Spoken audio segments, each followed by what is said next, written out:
ሰኔ እየመጣ ነው። ሰኔ ላይ አብይ አህመድ ሰው ይሰዋል።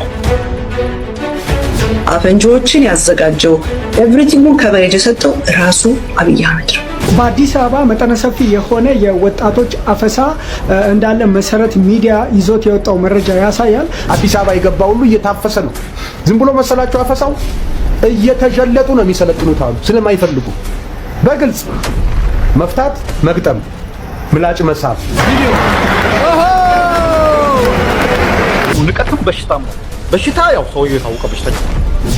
የአዲስ አበባ ህዝብን በስነ ልቦና ጎድቶ አስፋልት ላይ ማይሄድ ታንክ በቀን በዚህ ዘመን እኮ በዚህ ደረጃ አይደደብም።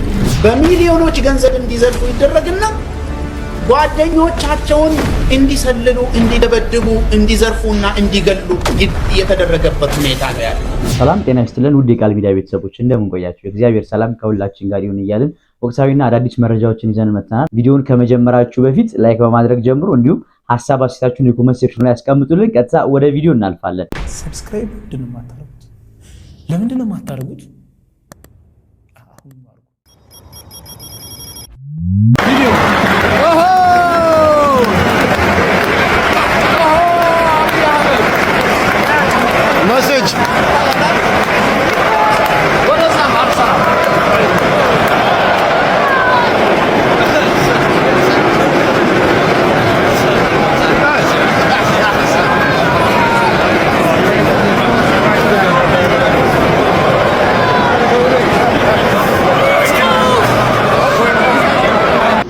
መች ነው ሀገር የምትገቢው? ጠቅላይ ሚኒስትር አብይ አህመድ ቀልድ ሲያቆሙ ቢያንስ ቀልጅ እንድበላ እሳቸው ሁሉንም ስራ ያዙት፣ ቀልዱን እንኳን ያዙት። እሳቸው ይቀልዳሉ ዝም ብለው። እኔ ምን ሰርች ልበላ ነው ሀገር የምገባው? ቀልጅ እንኳን እንዳልበላ። ቆይ ዶክተር አብይ አህመድ ይሄ ህዝብ እንኳን አያሳዝነውትም? ቢያንስ ቀልዶ ህዝቡ ቢበላስ? እርሰው ለምንድን ነው የሚቀልዱት? ለምን ይቀልዳሉ እንዴ? ስራዎት እኮ በቂ ነው። ጠቅላይ ሚኒስትርነትዎ በቂ ነው። ለምን ደግሞ ቀልዱን ያዙት እንዴ? እየቀለዱ እኮ ነው። I'm not funny you are funny። አርሰናል ዋንጫ ያነሳል፣ አብይም ከ4 ኪሎ ይነሳል። አዲዮስ። ሲጀመር አርሰናል የነፍጠኛ ክለብ ነው። የተገፉ ሰዎች የመሰረቱት ክለብ ነው። የክለቡ አርማ ላይ ያለው መድፍ ራሱ አጼ ቴዎድሮስ ካሰሩት የሴባስቶፖል መድፍ ጋር ተመሳሳይነት አለው። ስለዚህ አርሰናል የነፍጠኛ ክለብ ነው። ደምድመናል። አይችልም መባልን፣ ሁሉ ጊዜ ደርሰው ይመለሳሉ መባልን፣ ሁለተኛ መሆንን መልመድን የ22 ዓመት ጥበቃ ሰብሮ አሳይቶናል። ትግላችንም አይችሉም ስንባል፣ አይሰባሰቡም ስንባል፣ እዚህ ጋር ሞቶ ይቀራሉ፣ ተሰባስበው መሄድ አይችሉም ስንባል መተን የመሰረትነው ትግል ነው። ደርሰው አሳይቶናል። ደርሰን እናሳያቸዋለን። ሰሞኑን የብልጽግና ሰዎች በጣም በሚገርም ሁኔታ የአርሰናልን የዋንጫ መብላት ጉዳይ ወደ ራሳቸው እየወሰዱ የተወሰኑ ሚኒስትሮቻቸው ከዚህ በፊት ያደረጓቸውን ቃለ መጠይቆች እያመጡ በዚህ ሰበብ ፖለቲካ ለማትረፍ ይሞክራሉ። ሀገሪቱ ሰላም ነች ለማለትም ነገና ከነገ ወዲያ አርሰናል ዋንጫ በሚቀበልባቸው ጊዜያቶች በጠቅላላ ሀገሪቱ ውስጥ ምንም አይነት የጸጥታ ችግር እንደሌለ ለማሳየት ቀን ከሌሊት ሲጨፈር እንዲውልበት ይፈቅዳሉ። ስለዚህ በዚህ ክለብ ዋንጫ መብላት ፖለቲካ የሚሰሩ ከሆነ እኛም ደግሞ በዚህ ክለብ ዋንጫ መብላት ፖለቲካ እንሰራለን ማለት ነው። የቴዲ አፍሮ አልበም ጉዳይ ላይ አስተያየት ሰጡኝ ተመልክቻለሁ። እኔ ኮሜንት የማንበብ ልምድ የለኝም፣ ነገር ግን አስተያየት ሰጡኝ ተመልክቻለሁ። ማወቅ ያለባቸው አንድ ነገር አለ። እኛ ብሔርተኝነታችን ያተርፋል የምንልበት ቦታ ላይ ሁሉ ጊዜ እንገኛለን። ሁሉ ጊዜ ለምን የቁማር ቡድን አይኖረንም? ባንዲራ ይዘን ወተን ነው የምንደግፈው። የኛ ጥቅም ይገኝበታል የምንልበት ቦታ ላይ በጠቅላላ እኛ ማሮች አለን። እንዳትዘናጉ። አብይ ፕሮፓጋንዳ ሲሰራ የሱን 5-6 እጥፍ ፕሮፓጋንዳ እንደምንሰራ ሁሉም ሰው ማወቅ መቻል አለበት። ስለዚህ አርሰናል የነፍጠኛ ክለብ። በአዲስ አበባ መጠነ ሰፊ የሆነ የወጣቶች አፈሳ እንዳለ መሰረት ሚዲያ ይዞት የወጣው መረጃ ያሳያል። ኢትዮጵያዊነቱ የማይደራደር ኢትዮጵያ ያለ ቋቀስ ኪሎም ድረስ ብትረግጠው ኢትዮጵያ የሚለው አማራ ነው። ኢቭን ሁላችንም የየክልል ቅንጥብጣቢ ባንዲራ ሲኖረን አማራ ግን የራሱ ባንዲራ የለውም። ኢትዮጵያ ባንዲራ ነው ያለው። ባንዲራ የማሸነፉ ሚስጥር ነው። ዛሬ ህፃናት እየታፈሱ ከከረምቡላ ቤት ከምናምን አዲስ አበባ ህፃናት ከወላይታ የሚመጣ ከዚህ ከደቡብ የሚመጣ ከተለያየ ቦታ ለስራ የሚመጣ አለወጣለሁ የሚል ቤተሰቤን እጦራለሁ ብሎ በሰፈር ሳይታጠር በክልል ሳይታጠር በወረዳ በዞን ሳይታጠር ሰፊ ናት ኢትዮጵያ የኔ ናት ብሎ የሚያምነው የኢትዮጵያ የደቡብ ልጅ አዲስ አበባ የገባ ሁሉ እየታፈሰ ነው።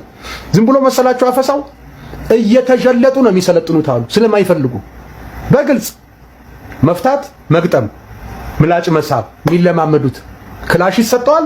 መጋዘን እንዴት ማውጣት እንዳለበት ካርታውን፣ እንዴት አድርጎ ፒስተኑን አውጥቶ ማጽዳት እንዳለበት፣ ጭሱን መግጠም፣ ማቀባበል፣ መተኮስ። ከዛ ውጪ ምንም አይነት የጦር ቴክኒክ የለም። ይገባል፣ ረሚም ይሆናል። እንኳን እሱ የአዲስ አበባ ህዝብን በስነ ልቦና ጎድቶ አስፋልት ላይ ማይሄድ ታንክ በቀን በዚህ ዘመን እኮ በዚህ ደረጃ አይደደብም።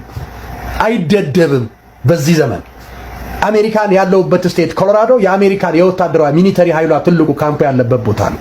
በጣም የሚገራርሙ የጦር መሳሪያዎች ያልፋሉ።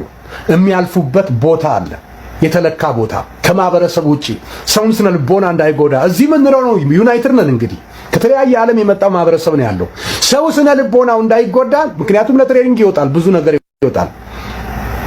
በትልቅ ይሄ ዕቃ በሚጭነው ባቡር ተጭኖ ይኸውልህ ይናፍቅሃል።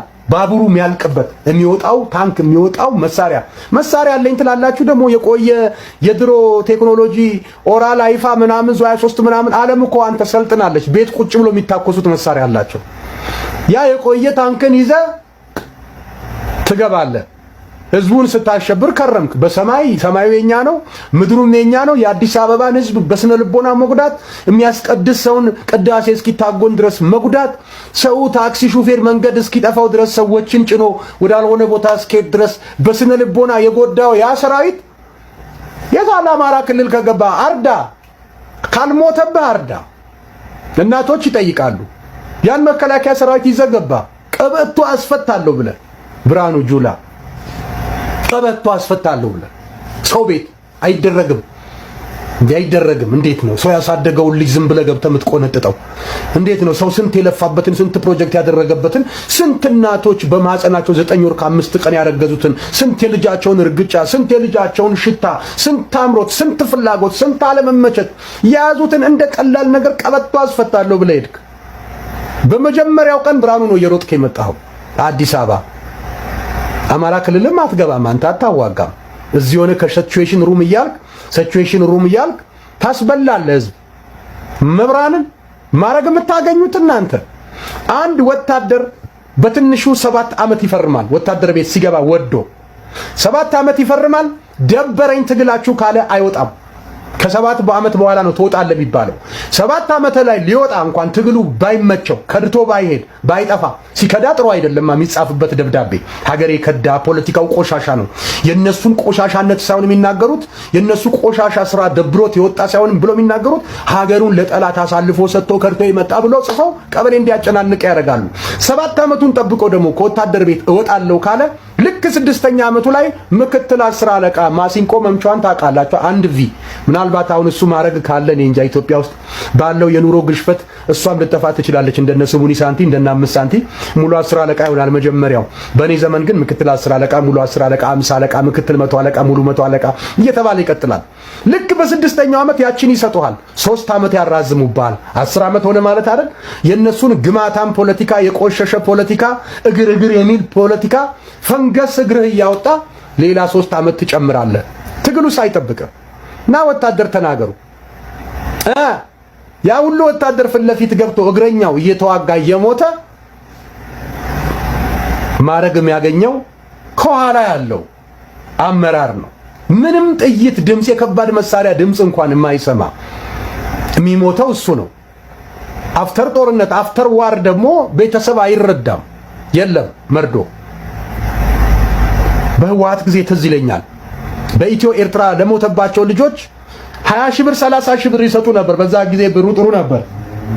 ያው ለሀገሩ ሄደ፣ ቤተሰብ የሚያምነው ሞተ፣ ካሳገኘን ትንሽም ቢሆን ያጽናናል። ትንሽም ቢሆን መንግስት ሲያከብር ያጽናናል። ይሄን ምላችሁ ጻድቅ ነው ህወሓት እያልኩ አይደለም። እንደ ህወሓት ምድር ላይ ኃጢአተኛ የለም። ህዝቡን የበላ ህዝቡን ያስለቀሰ በየእስር ቤት በየምናምኑ ሰው ያሰቃዩ ያንገላቱ። የሚገርመው እኔን እንኳን ህወሓት ሙክት የሚባል የትግራይ ልጆች ካወቃችሁት ወይም የጎንደር ኡመራ ልጆች ታውቃላችሁ። ሙክት ጸሊም ርዕሲ የሚባል ተራራ ጥቁር ተራራ ማለት ነው። በጠላት ጥይት ከመመታቱ የተነሳ ጥቁር ነው ተራራው፣ ድንጋይ በቃ ጸሊም ርዕሲ ይባላል። እዛ ተራራ ውስጥ እንኳን 4 ወር ጨለማ ቤት ውስጥ አስሮኛል። ጨረቃ ሳላይ ህወሓት ትግል በቃኝ መሳሪያ ፈታለሁ ወደ ሀገር ቤት ሄዳለሁ ስላልኩኝ። ሰኔ እየመጣ ነው። ሰኔ ላይ አብይ አህመድ ሰውን ይሰዋል። ባለፉት ሰኔዎች እነማን ተሰዉ የሚላቸው የሚሉትን እንያቸው። ሰኔ 16 2010 አብይ አህመድ ስልጣን ላይ እንደመጣ የሱን ስልጣን ላይ መምጣት ለመደገፍ ደስታቸውን ለመግለጽ ህዝብ ያለበት ተሰብስቦ ወጣ። እሱ ኮንስፓየር ባረገው የሰኔ 16 2010 ቦምብ ፍንዳታ በመስቀል አደባባይ ኮንስፓየር ያደረገው አፈንጂዎችን ያዘጋጀው ኤቭሪቲንጉን ከቨሬጅ የሰጠው ራሱ አብይ አህመድ በየሰኔው የሚሰዋው መስዋዕት አለው። ይሄ ሰው እኔ ዝም ብዬ አይደለም በሰይጣን ተቀብቶ የመጣ ነው ስል ከጥላቻ አይደለም የማወራው፣ ከፍሬው ከስራው ከሚያደርገው።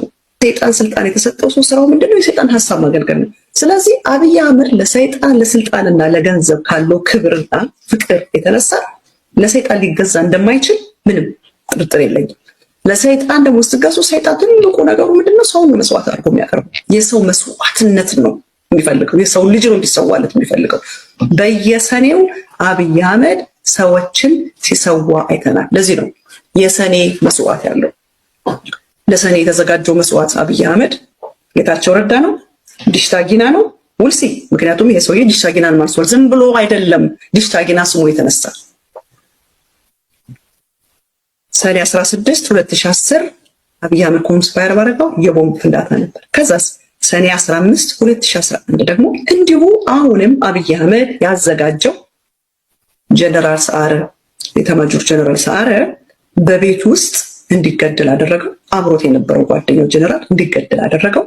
አማራ ክልል ውስጥ ደግሞ ሄዶ እናምባቸውና ከሱ ጋር የነበሩትን እንዲገደል አደረገ። ከዛ በኋላ ጀነራል አሳምነው እንዳይያዝ እንዲገደል አደረገው። ያም የተደረገው መቼ ነው? በሰኔ ነው። ከዛስ ምንድን ያደረገው? በአደባባይ ወጥቶ ምንድን ያለው? ጌታቸው ረዳ መጥፊያህ ነው፣ መጥፊያህ ነው። በኋላ ላይ ትሰሙታላችሁ። እጅ ላይ ያለው ደረት ላይ ያለው አበባ ቦምብ ይሆናል ይለዋል። ስለዚህ ምንድነው አሁንም እነ ዩኤኢ እስራኤል ጋር ባላቸው ኢንትረስት፣ ፍልስጤም ጋር ባላቸው ኢንትረስት፣ ምክንያቱም አብይ አህመድ በውስጥ ለውስጥ ፍልስጤም አገር እንድትሆን ፈርሟል የሚባል እየሰማን ነው፣ እያጣራ ነው ይወጣል። እሱ ከፍልስጤም ከዩኤኢዎች ኢንትረስት የተነሳ ያንን አድርጓል። አሁን ደግሞ እስራኤሎች ትግራይ ላይ መጥተዋል። ነገር ግን የአብይ አህመድን ጌቶች አስቆጥቷል። ዩኤኢዎች እስራኤል ወደ ትግራይ መምጣቷ አስቆጥቷቸዋል። አብይ አህመድ ሳይፈቅድ እስራኤሎች ዝም ብሎ ወደ ትግራይ መጡ እኛ ባለን ኢንፎርሜሽን። ነገር ግን ትግራይ ላይ ከመጡ በኋላ የአብይን አለቆች ስላስቆጣ ከሪሞፍ በቃ this is time ሰኔም እየመጣ ነው ለስኬሪሞፍ። አብይ አህመድ አንድ ሰው ሲያስወግድ ዝም ብሎ አያስወግድም፣ አላማ አለው። he doesn't waste that። አንዱን ይገድልና ሌላውን ሰብስቦ ያስራል። አንዱን ይገድልና በዚህ በኩል ያ ክልል ወይም ያ ህዝብ በሞት ያጣውን ብቻ ሳይሆን ሌሎቹንም ሊቆቹን እንዲያጣን የሚያደርገው እዛ አካባቢ ያለው ሊቃን በሙሉ አንድ ላይ ማጥቂያ መንገድ ነው የሚጠቀምበት። ስለዚህ እናምባቸውን ሲገድል እነ ጀነራል ሰዓረን ሲገድል ጀነራል አሳምነውንም አስገድሎታል። ነጌታቸውና ወደ ዩኤ ወደ እስራኤል ልመለስና የአቶ ዳዊት ገብረ እግዚአብሔር መያዝ ጌታቸው ረዳ ዱባይ ሄዶ ታክሞ ከመጣ በኋላ ነው። ስለዚህ ምንድነው ማድረግ ያፈልግ? ጌታቸውን ሃይላይት ነው እያደረገው ያለው ኤቭሪቲንግ ላይ ጌታቸው ህዝቡም በጌታቸው ላይ እንዲቆጣበት ወይ ህዝብ ተቆጥቶ ነው የገደለው የሚባል ነገር እንዳለ ከትግራይ ህዝብ ጋር ያለውንም እንትን ቦንድ እየበጠሰበት ነው ያለው። ክራክ እንዲፈጠር ነው እያደረገ ያለው። እንደገና ጌታቸው ረዳን እንደዚህ አርጎ ጌታቸው ረዳ አቶ ዳዊትን አሳልፎ እንደሰጠ አስመስሎ ቆይቶ ደግሞ መስዋዕት አድርጎ የሚያቀርበው ደግሞ ጌታቸው ነው። ጌታቸው ግን ሰው መስዋዕት ሲያደርገው አንደኛ ኢንፎርሜሽን እያወጣ ስለሆነ ለብልጽግና ታማኝ ስለሆነ ከብልጽግና ጋር እየሰራ ስለሆነ ዋቴቨር ምናምን ብለው ተቆጥተው ገደሉት ስለማለት ልክ ጌታቸው ለሱ ሎያል እንደሆነ ለሱ ታማኝ እንደሆነ ለማሳየት ነው እየሞከረ ያለው። ጌታቸው ከሱ ጋር እንደሚሰራና ለሱ ታማኝ እንደሆነ ባሳየ መጠን ጌታቸው ከትግራይ ህዝብ ጋር ሆነ ከሌላው አብይን ከሚቃወም ህዝብ ጋር ያለው ሪሌሽንሽፕ እየተበላሸበት ነው የሚሄደው፣ እየተበጠሰ ነው የሚሄደው። ስለዚህ ኢትስ ኢዚ ጌታቸውን ታርጌት ማድረግ። ነገ ጠዋት ጌታቸውን ሲሰዋው በሱ የተናደዱ ሰዎች ገደሉት ይለናል። ንቀትም በሽታም ነው። በሽታ ያው ሰውየው የታወቀ በሽተኛ። አንዳንድ ሰዎች ጫቲክ በቃ ሀብታም ሆኖ ምናምን ትልቅ መኪና ሲነዳ ምናምን የሚታየው አይነት ነገር። አብይ አህመድ እንደዛ አይነት ሙድ ውስጥ ነው ያለው፣ ተምኔታዊ እንትን ውስጥ ነው ያለው። ይሄ በሽተኝነት በቃ በሳይኮሎጂ በሕክምና እንደሚባል አላውቅም፣ ግን አንድ ተርም አለው እንደዚህ በቃ ከተጨባጩ እውነታ ጋር የማይገናኝ የቅዠት ዓለም ውስጥ ነው የሆነ የሚጠራበት እንትን አለ። ሌላው ንቀት ነው። ንቀቱ ደግሞ የመጣው ቢያየው ሰው እንትን አለበት ምንም ነገር በሚሊዮኖች ገንዘብ እንዲዘርፉ ይደረግና ጓደኞቻቸውን እንዲሰልሉ፣ እንዲደበድቡ፣ እንዲዘርፉና እንዲገሉ የተደረገበት ሁኔታ ነው ያለው። ስለዚህ ስርዓቱን የፈጠረው በኢህአዴግ ጊዜ አልተፈጠረም፣ በደርግ ጊዜም እንደዚህ አይነት ነገር አልተፈጠረም። የአብይ የመግዣና የመስበሪያ መንገድ ነው። እሱ በግልጽ እንደተናገረው እቺን ተናግሬ ያቆማለሁ። ኦሮሚያ ለኔ የማይንበረከክ ከሆነ ለኔ የማይገዛና በሙሉ ልቡ የማይደግፈኝ ከሆነ እሰብረዋለሁ፣ ከተሰበረ ደግሞ በሺህ ዓመትም አይነሳም ብሎ ኦሮሚያ ውስጥ የሚንቀሳቀሱ ፖለቲከኞችን ኤዲቶችን ሰብስቦ ቢሾፍቱ ውስጥ የተናገረው ነገር ነው። ይሄንን እሱ ሲናገር የሰሙ ሰዎች አሁን ይሰሙናል። እኔ ስናገር ይሰሙ የሚያውቁት ነገር። ስለዚህ አብይ ኦሮሚያን ለመስበር የያዘው ፕሮጀክት ነው። የፈለጋችሁትን የመናገር መብት አላችሁ ብለው ራሳቸው ስለፈቀዱልን አንድ ነገር መናገር እፈልጋለሁ። ግን ህይወቴን አደጋ ላይ ጥዬ ስለሆነ ይሄንን ቪዲዮ የምሰራው እባካችሁ ትንሽ ደቂቃ ታገሱኝ። አብይ አህመድ ብዙ ነገር እየተናገሩ ነበርና መናገር አለብኝ ብዬ ያሰብኳቸው ነገሮች አሉ።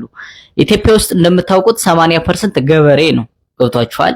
እና ይሄንን ነገር እንድታስቡልኝ ይፈልጋሉ። ከ80%ቱ የተወሰነው ወይም ደግሞ አብዛኛው ወጣት ገጠር ነው ያለው ማለት እንችላለን አይደል? 80% ከሆነ የኢትዮጵያ ህዝብ ገበሬው ማለት ነው። ወጣቱ ከተማ ያለ ይመስለናል፣ ግን አብዛኛው ወጣት ያለ ገጠር ነው ማለት ነው። እና ወጣቱ ሀብት ነው ማለት ነው አይደል? ሂውማን ሪሶርስ ማለት ወጣቱ አይደለ?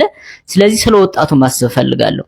አሁን አብይ በቃ ብዙ ችግር እንደፈታ ምናምን ነው የሚያወራው። በቃ ይኸውላችሁ ማሰብ ያለባችሁ ነገር እኔ አብይ ደጋፊ ነበርኩ። ምንም ቅሬታ ምናምን በውስጣችሁ እንዳይገባ ወይም ደግሞ ከሱ ተቃራኒ የሆንኩ እንዳይመስላችሁ። ይሄን ለምን እንዳልኳችሁ ልንገራችሁ።